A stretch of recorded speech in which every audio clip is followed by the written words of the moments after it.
సంచి నిండా చెత్త నింపినమా కిటికీలకెళ్ళి రోడ్డు మీద పడేసినమా దగ్గర పట్ల ఏమన్నా ఖాళీ జాగలు కనబడ్డాయి అంటే ఎమ్మటే ఆడ చెత్త గుట్టలు తయారైతుంటాయి. చల్ మేమెందుకు వేసినామయ్యా మాకేం తెలియదని ఉల్టా పంచాదులు పెట్టుకుంటారు. మళ్ళా నీ ఆటోకు మళ్ళా 100 రూపాయలు ఇవ్వాలన్నారా? అర్ధమరాత్రి రోడ్డు పక్కన గుమ్మరిచ్చొస్తే అయిపోయేదానికి ఇగో గిట్లుంటారు కొందరు. అయితే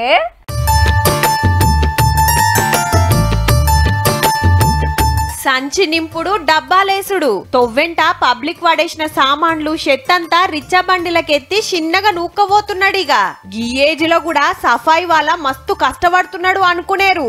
కానీ సారు సఫాయి కార్మికుడు కాదు, పంజాబ్ లా రిటైర్ అయిన పెద్ద పోలీసు. పేరు ఇందర్జిత్ సింగ్ సిద్ధు. 87 ఏండ్లకుంటాడు. దినం మబ్బుల లేచి రిచ్చా బండి వేసుకొని రోడ్డు పొంటున్న షెత్తంతా తీసేసి సాఫ్ చేస్తాడు. సారుండే పోలీస్ కాలనీ దగ్గర చెత్త చేదారం జమ అవుతుంటే ఎన్నిసార్లు కంప్లైంట్ ఇచ్చినా చక్కగా క్లీనింగ్ చేస్తలేరట.